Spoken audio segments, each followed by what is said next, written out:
어떤 목사님이 이제 막 목사 안수를 받고 교회에 처음으로 부임받아 처음으로 이 오병이어 설교를 하게 되었습니다.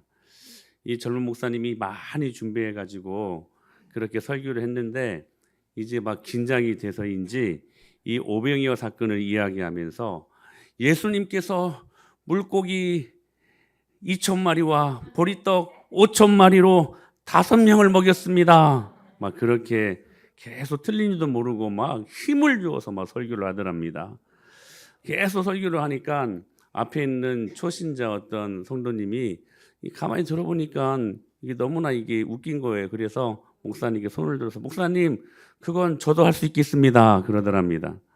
그제서야 목사님이 자기가 잘못 말한 줄 알고 이번에는 지난주보다 더 열심히 설교를 준비해 가지고요.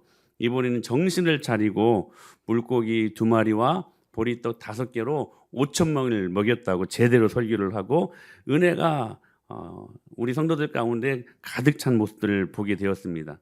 그런데 이 목사님이 설교를 끝내고 그냥 가면 되는데 지난주에 그 정도는 저도 할 수 있겠습니다라고 말했더니 성도님이 괜히 괘씸한 거예요. 그래서 그 성도님한테 가가지고 성도님 이래도 할 수 있겠습니까? 그렇게 물었대요. 지금 보리떡 5개로 그리고 물고기 2마리로 5,000명을 먹이신 예수님처럼 그래도 이 부족한 것으로 5,000명을 먹일 수 있겠습니까? 라고 물었더니 이 성도의 말이 활짝 웃으면서 목사님 그럼요 지금도 할 수 있습니다 라고 말하니까 목사님이 너무 황당해가지고 어떻게 해요? 라고 물었더니 성도의 말 목사님 지난주 먹고 남은 거 주면 되잖아요 그러더랍니다. 감사합니다. 우리는 계속해서 태도에 대해서 말씀을 듣고 있습니다. 여러분 예배 드릴 때 여러분의 태도는 또 여러분의 마음은 어떠십니까? 역대하 16장 9절에서 이렇게 말씀하셨습니다. 시작. 여호와의 눈은 온 땅을 두루 감찰하사 전심으로 자기에게 향하는 자들을 위하여 능력을 베푸시나니. 할렐루야. 저는 이 말씀을 믿습니다. 우리 주님 살아계심을 믿습니다. 여호와의 눈은 온 땅을 두루 감찰하사 전심으로 당신을 향하여 예배하는 자들을 위하여 뭘 베푸셔요? 능력을 베푸시나니. 오늘 여러분들이 예배할 때에 이 능력이 임하게 되기를 축복합니다. 잠깐 제가 여기 앉아 있는데 성령님께서 제 마음속에 조명해 주시는 것이 갑자기 있었어요. 오늘 한 번의 예배, 온전히 드려지는 복된 예배를 통하여서 여러분 삶 가운데 기적이 일어날 것이다. 이 마음을 주셨어요.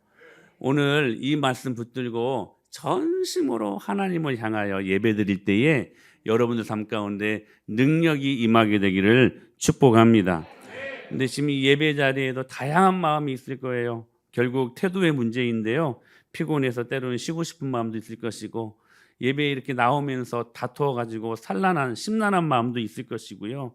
그리고 물질 때문에 막 염려스러운 마음도 있을 것이고 여러분 오늘 이 마음을 그냥 악한 원수 마귀 사단에게 방치해 둔다면 오늘 예배는 결코 성공하지 못할 것입니다. 오늘 실패한 예배로 말미암아 우리가 봐야 될 손해는 어마어마합니다. 오늘 예배 반드시 성공하셔야 돼요. 그러므로 여러분이 그 감정을 바꿀 수 있는 마음을 바꿀 수 있는 태도를 바꾸십시오. 그 태도 때문에 여러분의 마음도 바뀌게 될 것을 믿습니다. 은혜 받기 최고의 조건으로 여러분의 태도를 취하시라는 거예요. 우리 지난주 말씀을 이어가 볼까요? 지금 베세다 광야에 최소 2만 명에서 최대 5만 명까지 추정할 수 있는 수많은 군중들이요. 예수님이 전하시는 하나님 나라 메시지를 듣고 날이 저물었음에도 불구하고 집에 돌아갈 줄 모르는 거예요. 그것을 떠나지 않았어요. 그런 그들을 향하여 예수님의 긍휼과 사랑이 드러나게 됩니다. 지금 예수님의 마음에는 그 베세다 광야에서 하나님의 나라의 말씀을 전함으로 말미암아 그들의 줄인 영혼의 이 말씀, 영혼의 허기진 배를 채워주셨고 그것뿐만이 아니라 우리 예수님은 허기진 거기에 오신 모든 분들은 다 가난한 사람들이었잖아요. 그래서 그들의 허기진 배고픔도 육체적인 배고픔도 채워주시기를 원하셨던 하나님이셨다는 사실이에요. 그런데 그들에게 이제 무엇인가 좀 먹을 것을 나누어서 배불리 먹이고 보내기를 원하신 것이죠. 오늘 또 주님은 오늘 우리 이 예배 가운데 앉아있는 여러분들에게 영혼의 배를 채우실 뿐만이 아니라 여러분의 육체의 배도 채우신 하나님이심을 믿습니다. 왠지 아세요? 그때 역사하셨던 그 예수님이요, 오늘 우리가 믿는 예수님과 똑같은 분이시기 때문에. 할렐루야. 오늘 주님은 그렇게 일하시는 분이십니다. 자, 그래서 예수님이 제자들에게 지시하시는 거예요. 이렇게 지시하십니다. 빌립에게 이르시되 우리가 어디서 떡을 사서 이 사람들을 먹이겠느냐. 너희들이 그 먹을 것을 마태복음에 보니까 너희들이 줘라 이렇게 말씀하시는 거예요. 너희들이 줘라. 여러분, 예수님이 이 말씀을 하실 때에는 다 그만한 이유가 있지 않겠습니까? 그 상황과 환경을 모르고 하시는 말씀이 아니에요. 왜냐하면 우리 예수님은 하나님이시잖아요. 하나님은 오늘 또 전지하시고 전능하신 분이시잖아요. 모든 것들을 다 하실 수 있고 모든 것들을 다 아시는 하나님이시잖아요. 여러분 믿습니까? 할렐루야. 우리 아이들이 공부할 때 그래서 우리 하나님 의지하고 공부해야 돼. 왜? 하나님은 여러분이 공부하는 그 답을 다 알고 있잖아. 지혜 달라고 항상 기도하시면서 우리 아이들이 공부해야 돼요. 자, 예수님이 하신 말씀 중에는 뜻이 없는 게 하나가 없었어요. 다 뜻이 있는 말씀이셨어요. 지금 그 제자들에게 너희들이 먹을 것을 나눠줘라 이렇게 말씀하셨다는 거예요. 그런데 지금 예수님의 이 말씀을 들은 제자들의 입장이 어떤 입장이었어요? 특히 빌립의 입장에서 생각해 볼 때에 우리가 뭐 가진 것이 있다고 이 많은 사람들을 먹일 수 있겠는가? 200데나리온의 돈이 있어도 이 사람들을 먹일 수 없을 뿐만이 아니라 돈이 있어도 그 사람들을 먹일 만한 식당조차 없습니다. 이건 안 되는 일입니다. 그런데 한번 여러분 깊이 생각해 보세요. 예수님이 그걸 몰라서 계산을 못 하셔가지고 하신 말씀일까요? 오늘 저와 여러분들에게 때로는 과분한, 아니 때로는 부담스러운 말씀을 하실 때도 있을 거예요. 그러나 그렇게 말씀하시는 예수님이 여러분의 상황과 환경을 모르시고 하시는 말씀일까요? 한번 깊이 한 번만 걸러서 생각을 해보자는 거예요. 이 사람들을 어떻게 먹일 수 있을 것인가? 제자들의 입장에서는 그냥 이건 생각할 수도 없는, 이건 안 되는 거예요. 안 되는 거. 근데 자, 예수님은 제자들이 그것을 나눠줄 수 있는 힘이 없다는 것을 알고 계셨어요. 모르신 게 아니에요. 그들에게 그만큼의 돈이 없다는 것도 알고 계셨어요. 설사 돈이 있어도 그것들을 사서 조리할 만한 식당이 없다는 것도 알고 계셨어요. 그런데 가만히 한번 생각해 보세요. 여러분, 우리의 삶 속에서 좀 가만히 생각해 볼 여유가 좀 필요해. 가만히 한번 생각해 보세요. 결국 이 오병이어 사건 속에서 자기들의 힘으로는 줄 수 없는데, 그런데 신기하게 지금 자기들이 주고 있는 거예요. 최소 2만 명, 최대 5만 명까지 먹을 것을 나눠주고 있는 거예요. 너희들이 먹을 것을 나눠줘라라고 했는데 제자들은 이거 안 됩니다. 우리는 이 형편이 안 됩니다. 능력도 없습니다. 안 돼요 라고 말했던 그들이요, 돼요. 지금 하나님 말씀처럼 지금 나눠주고 있었단 말이에요. 여러분 기억하셔야 돼요. 예수님은 반드시 이런 분이세요. 축복을 준비하시고 시험하셔요. 우리 그 주님을 기억하실 수 있게 되길 축복합니다. 반드시 축복을 준비하시고 시험하신다는 거. 3년 전인가요? 4년 전인가요? 파키스탄에 우리가 아울렛이 갈 때, 그때 겨울이었죠. 1월 달에 준비를 하면서 그때 우리 주은이에게 파키스탄 같이 가자고 이야기를 했었어요. 주은이 알죠? 하주은. 근데 그때 이 아이가 시험에 떨어져가지고 재수를 할 수밖에 없는 그 상황 속에서 얼마나 마음이 심란했을까. 근데 파키스탄 가가지고 미술로 그 아이들 가르치라는 그 명령을 받았습니다. 처음에는 굉장히 마음이 힘들었대요. 이거 가야 될 것인가 말아야 될 것인가. 지금 대학교 딱 합격해가지고 가면 얼마나 기쁘게. 그런데 이제 재수해야 될 상황이고 다 떨어졌잖아요, 학교에. 이거 어떻게 해야 될 것인가? 때로는 그렇게 같이 가자고 말한 이 목사가 야속하지 않았을까요? 그런데 그 말씀에 순종했어요. 여러분, 순종했을 때 하나님이 복을 가지고 그걸 준비하시고 할렐루야 주은이에게 말씀하신 거예요. 아멘 하니까 하나님께서 우리나라 여대에서 가장 좋은 여대에 합격하게 하시는 그것만이 아니라 하나님 일하심을 볼 수 있게 하시는 영적인 안목을 열어주시지 않았습니까? 이게 얼마나 큰 은혜예요, 여러분. 반드시 기억하셔야 돼요. 예수님은 축복을 반드시 준비하시고 시험하신다. 자, 빌립에게 이렇게 시험하신 이유가 뭘까? 이 말씀을 요한복음 6장 6절 말씀을 메시지 성경에서 이렇게 번역합니다. 이렇게 말씀하신 것은 빌립의 믿음을 자라게 하기 위해서다. 여러분, 테스트 잘 통과하면 여러분 기억하셔야 돼요. 믿음이 자라요. 우리 주은이가 얼마나 많이 믿음이 자랐는지 몰라요. 그 순간. 사랑하는 여러분, 안 된다 하지 마세요. 주님은 되게 하실 것들을 다 준비하시고 테스트 하셔요. 아멘 하면 없던 지혜도 주시고요. 왜요? 하나님이 하게 하셨으니까. 하나님이 하게 하시려면 그 사람에게 없는 거 주셔야 될 거 아니에요. 능력도 여러분 없던 능력도 주시고요.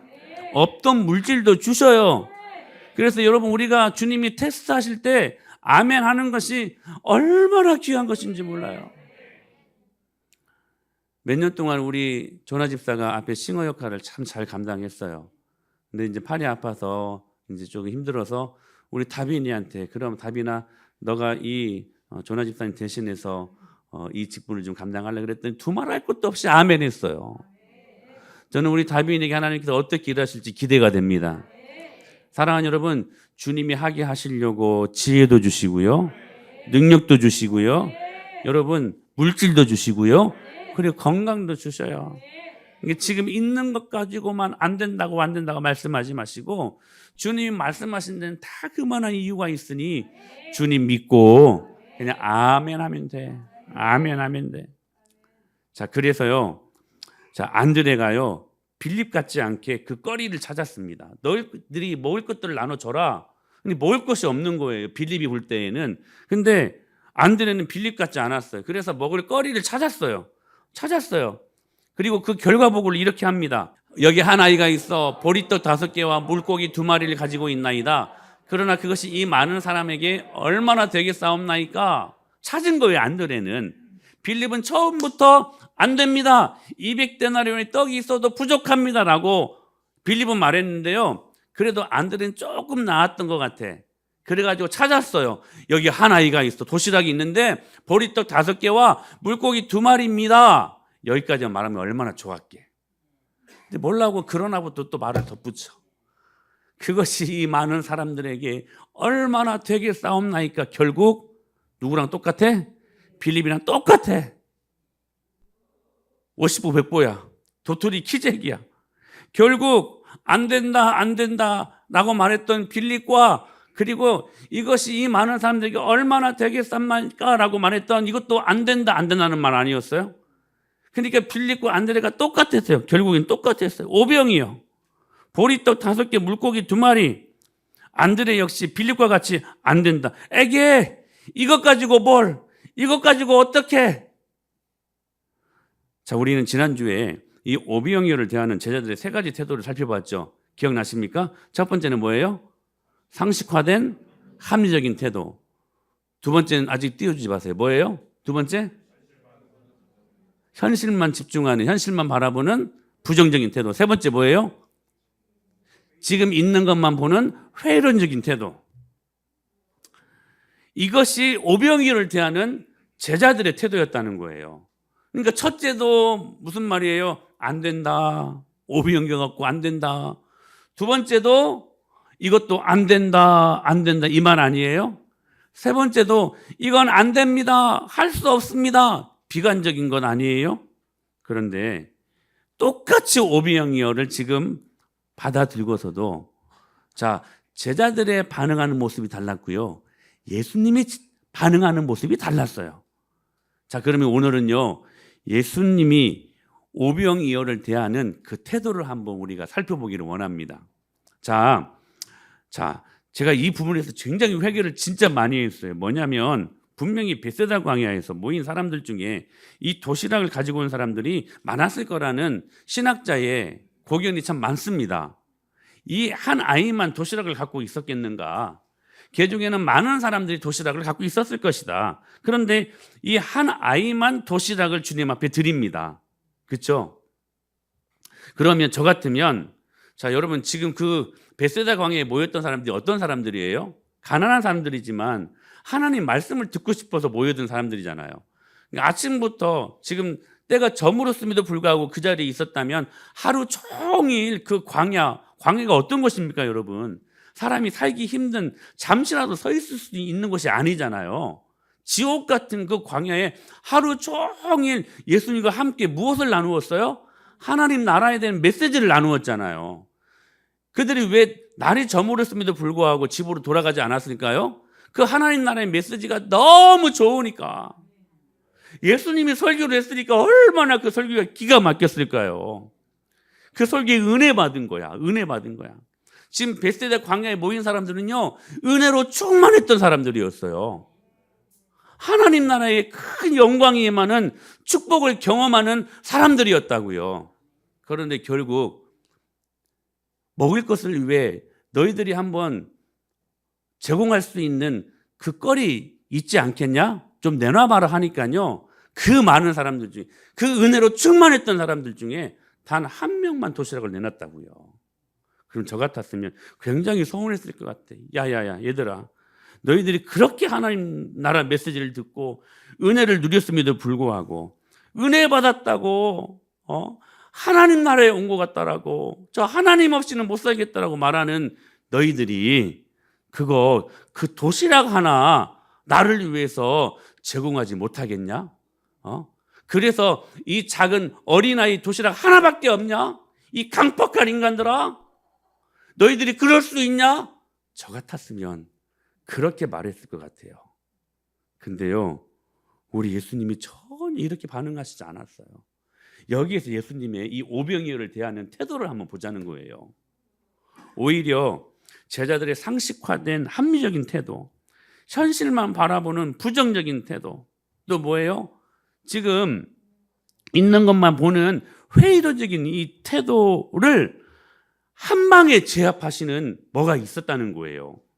지금 제자들이요, 이 믿음 없는 태도를 한 방에 제압하신 예수님이 취하신 그 태도가 뭐였을까 하는 것입니다. 분명히 달랐거든요. 제자들은 안 된다. 그럴싸한 이유를 가지고, 그럴싸한 변명을 가지고 얼마나 지금 계속 안 된다, 할 수 없습니다라고 애티튜드, 그들의 태도를 취했다면 똑같은 오병이어를 받아든 예수님 모습은 달랐다는 거예요. 그들의 모든 부정적인 태도를 한 방에 제압하셨다는 거예요. 그게 뭘까? 오병이어를 받아든 예수님의 태도는 무엇이었을까? 요한복음 6장 11절 말씀이에요. 예수께서 떡을 가져 축사하신 후에 앉아있는 자들에게 나눠주시고 물고기도 그렇게 그들의 원대로 주시니라. 이 말씀을 NIV로 보니까 축사라는 단어에 땡스라는 말이 있어요. 땡스라는 말이에요. 뭐냐? 오병이어를 대하신 예수님의 태도가 뭐냐? 바로 감사였어요. 그러니까 제자들은요, 부족하다, 안 됩니다, 이 말을 무슨 태도로 지금 취하고 있냐면 원망과 불평으로 취하고 있었어요. 에게 이것 가지고 무슨 불평하고 원망하는 것들로 그 오병이어를 받았어요. 근데 예수님은 그 반대로 오병이어를 받으시고요, 감사로 받았어요. 이게 오병이어를 대하시는, 오병이어는 무슨 여러분 말의 상징일까요? 우리의 결핍, 우리의 삶의 부족, 우리의 삶에 없다고 하는 것들, 작은 것, 부족한 것. 근데 오병이어를 대하시는 예수님의 애티튜드, 태도는 뭐였냐면 감사였다는 거예요. 감사였다는 거예요.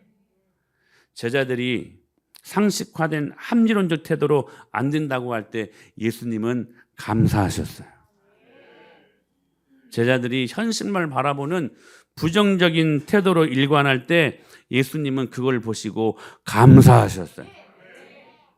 제자들이 지금 있는 것만 보고 회의론적인 태도로 지금 안 된다고 말할 때 예수님은 그 오병이어를 대하면서 무엇 하셨어요?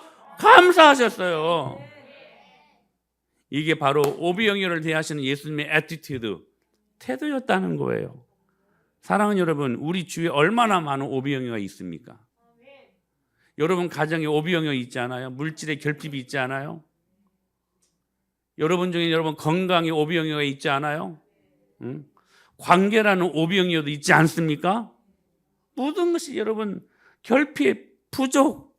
그런데 예수님은 그 결핍을 받아들이고 감사하셨다는 거예요. 저는 이렇게까지 생각을 해봐요. 그 오병이어의 가장 기쁜 현장에 무엇이 있었을까? 여러분 그 오병이어가 저와 여러분 아닙니까 사실?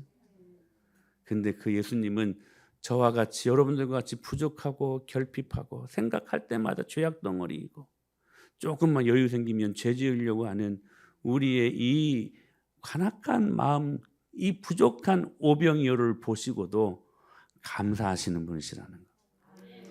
왜냐하면 저와 여러분의 존재 자체가 귀중한 것이기 때문에. 예수님은 사실 공생의 사역을 감당하실 때에 인생의 모든 난제들을 감사로 풀어가셨어요. 복음서에 보면 회개하지 않는 마을 몇이 있었습니다. 뭐가 있었냐면 고라신이라는 마을이 있었고요, 벳세다가 있었고요, 그리고 가버나움이라는 마을이 있었는데 그곳에는 회개의 역사가 별로 일어나지 않아요. 여러분 복음을 증거하다가 회개가 일어나지 아니하면 마음에 얼마나 많이 낙심이 들까요? 그런데 예수는 낙심하지 않았어요. 오히려 이렇게 감사하셨어요. 시작. 그때 예수께서 대답하여 이르시되 천지의 주제이신 아버지여, 이것을 지혜롭고 슬기는 자들에게는 숨기시고 어린아이들에게는 나타내심을 감사하나이다. 회개하지 않는 마을을 향하여서 오히려 감사하셨어요. 왜? 주님이 역사하시사 결국 이 마을에도 주님이 회개의 영광을 부어주실 것을 믿었기 때문에. 우리 믿음은 참 중요한 거예요. 죽은 나사로가 죽었을 때에도 죽음 앞에서도 감사했어요. 여러분 죽음 앞에서 그 죽은 자들이 살아날 때 우리는 감사하지, 여러분 어떻게 죽은 사람들 앞에서 우리가 감사할 수 있겠습니까? 그런데 감사하셨어요. 이렇게요. 시작. 돌을 옮겨 놓으니 예수께서 눈을 들어 우러러 보시고 감사하나이다. 죽은 나사로를 향하여서도 감사하셨어요. 그리고 최후의 만찬 때 다 같이 시작. 그들과 함께 음식 잡수실 때에 떡을 가지사 축사하시고 떼어 그들에게 축사, 아까 그 땡스, 감사하셨대요. 죽기 전날 밤에도 자기가 죽을 거라는 것을 알고서도 감사하셨대요. 감사하셨대요. 오늘 우리의 본문 오병이어 그리고 그 다음에는 칠병이어를 대하실 때에도 주님은 여전히 감사하셨대요. 이게 인생의 난제를 예수님은 무엇으로 풀어가셨냐면 감사로 풀어가셨다는 거야. 여러분 어떻습니까? 여러분의 삶에 한번 적용시켜 보세요. 여러분 아플 때, 힘들 때, 고통받을 때, 무엇인가 큰 문제가 생길 때 여러분들은 무엇으로 그 문제들을 해결하시려고, 풀어가시려고 노력하십니까? 오늘 이 예수님의 태도를 배우십시오. 너희 안에 이 마음을 품으라. 곧 그리스도 예수의 애티튜드니. 그 마음을 영어 성경에서는 애티튜드라고 이야기하고 있어요. 예수님의 태도를 우리도 취하자는 거예요. 여러분 인생에 난제들이 있지 않아요? 내 힘으로 풀어갈 수 없는 수많은 문제들이 있지 않아요? 여러분 감사로 풀어가실 수 있게 되기를 축복합니다. 여러분 감사가요 인생의 난제를 풀어갈 수 있는 능력이라는 거예요. 자, 공통점이 뭐예요? 인생의 난제들 아니에요? 고라신, 벳세다, 가버나움, 회개하지 않는 죄의 문제, 그리고 나사로 앞에 죽음의 문제, 오병이어 칠병이어 배고픔의 문제, 인생이 자기 뜻대로 되지 않을 때에도, 결핍으로 말미암아 아우성칠 때에도, 사람이 이미 죽어있는 절망적인 순간에도 예수님은 무슨 태도를 취하셨냐면 감사의 태도를 취하셨다는 거예요. 사랑하는 여러분, 이 말씀을 오해하시면 안 됩니다. 얘들아, 작은 거 적은 거 이것만 감지덕지 어디냐, 무슨 불평이야, 이렇게 말하는 것이 아니라, 이렇게 드리는 말씀이 아니에요. 그렇게 말하면서 이 말씀을 많은 자본주의 악덕 기업주들이 얼마나 많이 악용했습니까? 지들은 호의호식하면서. 지금 그런 말이 아니에요. 단 이런 거예요. 인생을 살아갈 때 정말로 한계에 부딪히는 그 일들이 있지 않았는가? 그렇잖아요, 여러분. 내 힘으로 해결할 수 있는 것이 있었고 도무지 내 힘으로 해결할 수 없는 것들이 있잖아요. 없어요, 여러분? 있지 않습니까? 그 문제, 그 한계에 부딪히는 난제들이 있지 않냐. 그런 상황 속에서 예수님 믿는 우리들이 그 문제를 풀어갈 수 있는 비밀이 있다는 거예요. 여러분, 그 난제들을 우리가 당면할 때에 예수님 안 믿는 사람과 믿는 사람들이 똑같으면 여러분, 우리가 무슨 재미로 예수님 믿어요? 여러분, 안 그래요? 좀 달라야 될 거 아니에요. 그들은 절대로 풀 수 없는 그 문제를 우리들은 풀 수 있는 것이 있어야 재미있게 신앙생활 하는 거 아닙니까? 근데 그게 있다는 거예요. 그게 뭐냐면 감사야, 감사. 여러분, 그래서 감사는요, 이 흑암의 땅에 하늘을 살게 하는 하늘 언어입니다. 이게 모든 것을 다 감사로 해석해버리라는 거예요. 디모데전서 4장 4절에 이렇게 말씀하셨잖아요. 시작. 하나님께서 지으신 모든 것이 선함에 감사로 받으면 버릴 것이 없다. 할렐루야. 감사로 받으라는 거예요. 사실 여러분, 죽을 것 같은 상황 속에서 우리 감사가 나와야 돼요. 왠 줄 아세요? 우리 예수님 믿고 죽으면요, 저 영광 찬란 영원히 사는 천국 있잖아.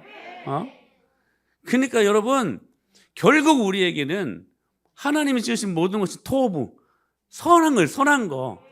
그래서 이것을 감사함으로 받으면요, 버릴 것이 없다. 이것들을 통하여 하나님의 영광을 보여준 통로가 되게 하시겠다는 거야.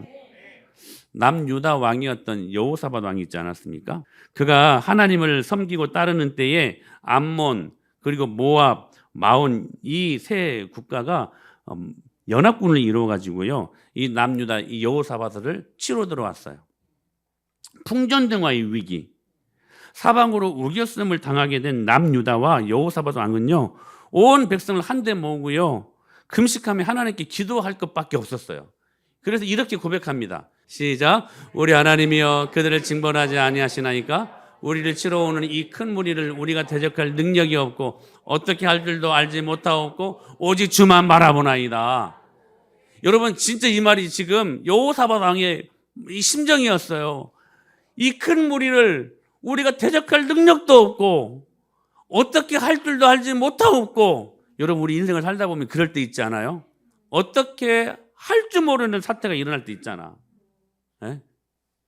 그때 여호사밧이 뭐라고 말하냐면 오직 그래서 주만 바라보나이다. 그리고 이 전쟁에 임하는 태도를 이야기해요. 이 전쟁에 임하는, 전쟁은 상식적이어야 되지 않겠습니까? 전쟁의 상식은 뭐예요? 무기가 비슷해야 되잖아. 월등해야 되는 거. 그리고 군인들도 많아야 되고 지략, 탁월한 전략도 있어야 되고, 그게 상식 아니에요? 근데 이 전쟁에 임하는 상식적이고, 그리고 합리적이고, 이성적이고, 보편적인 생각을 잊어버리고요, 오히려 인간적으로 사람들이 볼 때에는 뭘 상식적인 것 같은데 비이성적, 비합리적인, 그러나 믿음으로 볼 때는 초월상식, 초이성적으로 이 전쟁에 임하는 결단을 내립니다. 무슨 결단이냐면 이거예요. 전쟁하는데 성가대를 만듭니다. 북한이 막 쳐들어오는데 최전방에 저 철원이 같이 이 철제선 그 앞에다가 성가대를 세우는 거예요. 성가대를. 쉽게 말하면. 자, 21절 시작. 백성과 더불어 의논하고. 자, 백성과 더불어 의논하고 노래하는 자들, 성가대, 찬양대를 앞에 택하여 거룩한 예봇을 입히고 군대 앞에 행진하게 했대요. 이게 최전방에 지금 성가대를 이 전쟁을 치르기 위해서 포진시켰다는 거예요. 그리고 백성과 군사들 앞에서 이 성가대가 찬송하게 합니다. 21절 다시 시작. 여호와를 찬송하여 이르기를 여호와께 감사하세 그의 인자하심이 영원하도다 하게 하셨. 찬송하여 이르기를, 여러분 찬송의 내용이 뭡니까? 여호와께 감사하세 그의 인자하심이 영원하도다. 할렐루야. 전쟁하는데 성가대를 세우는 거예요. 그리고 그 성가대로 하여금 지금 찬송하게 하는데 그 찬송이 감사야, 감사. 그 감사의 내용이 뭐예요? 하나님은 인자하심이 영원하시다. 하나님의 인자하심은 영원하시다. 여호와는 선하시며 그 인자하심이 영원하시도다. 라고 성가대가요 전쟁을 하는데 그 앞에서 계속 이거 외치고 있었던 거예요. 감사예요, 감사. 그러니까 이 전쟁의 최전방에 감사대를 세웠다는 거. 여러분 가정의 최전방에 감사대를 세우십시오. 여러분 인생의 최전방에 감사대를 세우시라는 거예요. 그 결과, 자, 감사대를 세운 결과, 자, 이 결과를 봐야 될 거 아니에요? 시작. 그 노래와 찬송이 시작될 때에 복병을 두어 유다를 치러 온 암몬 자손과 모압과 세일산 주민들을 치게 하심으로 그들이 피하였으니 곧 암몬과 모압 자손이 일어나 세일산 주민들을 쳐서 진멸하고 세일 주민들을 멸한 후에는 그들이 서로 쳐 죽였더라. 자중질환이 일어난 거예요. 어찌할 바 모르는 그 상황 속에서 감사하고 났더니 그 감사가요 상대편들로 하여금 자중질환을 일어나게 했다는 사실이에요. 자중질환, 이 사건이 성경에 여러 나옵니다. 히스기야가 아수르 사네립을 대할 때에 믿음으로 기도했더니 자중질환이 일어나 지들끼리 서로 치고받고 싸워가지고 그냥 없어져 버렸잖아요. 그리고 기드온이 300용사로 미디안과 싸울 때에도 자중질환이 일어나 버렸어요. 이 자중질환이 의미하는 바가 있어요. 뭐냐면 하나님이 절대 개입하셔가지고 절대 당신의 힘으로 완전한 승리를 이루심을 보여주는 승리의 한 방법이 뭐냐면 자중질환이야. 여러분 보세요.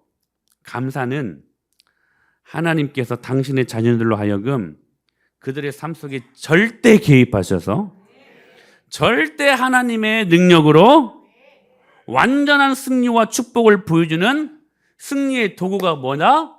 감사다. 할렐루야. 사랑하는 여러분, 모든 것을 감사거리로 해석하십시오. 염려거리를 감사거리로. 시작. 염려거리를 한 번 더. 염려거리를 감사거리로. 근데 한 가지 팁을 드릴게요. 여러분 무엇으로 감사하시겠습니까? 오늘 말씀에서 있잖아요. 오병이어로 감사하시라는 거예요.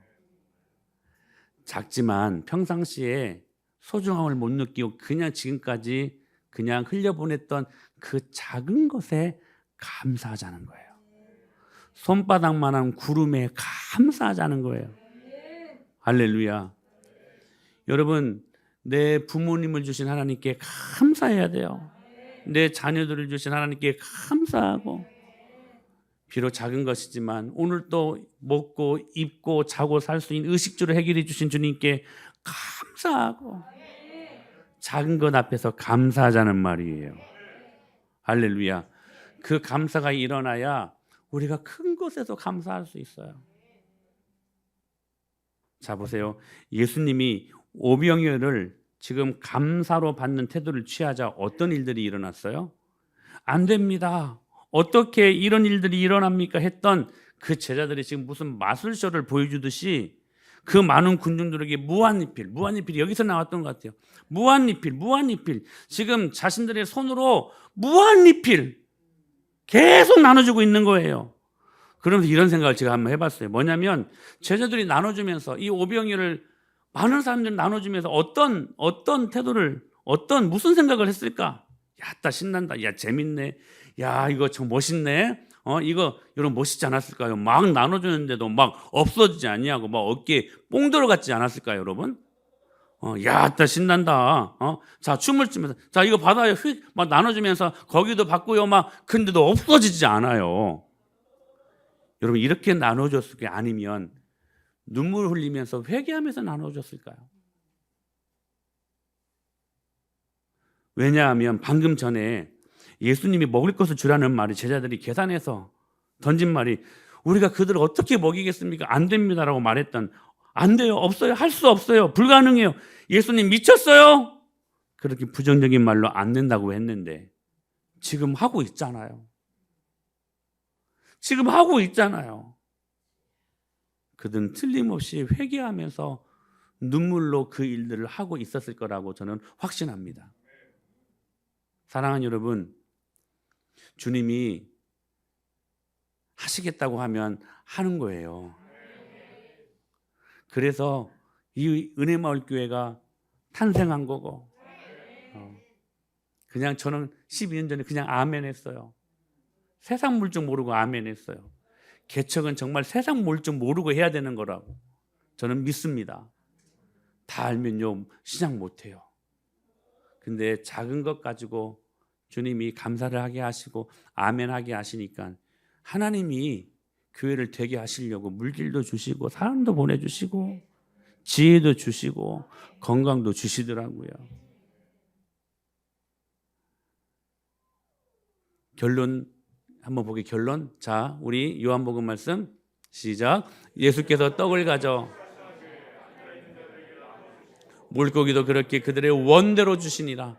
그들이 배부른 후에 예수께서 제자들에게 이르시되 남은 조각을 거두고 버리는 것이 없게 하라. 그 다음 말씀. 이에 거두니 보리떡 5개로 먹고 남은 조각이 12바구니에 찼더라. 아멘. 여러분, 그 결론이 뭐예요? 그렇게 주님이 하게 하시니까 주님이 주신 결론이 뭐예요? 원대로 주시고 원대로 주시고 배부르게 하시고 남은 조각을 13절에 12바구니에 거두게 하셨다. 할렐루야. 여러분, 말씀을 맺습니다. 감사로 태도를 취하십시오. 그 감사가요, 여러분, 여러분의 삶 가운데 기적을 만들어 놓습니다.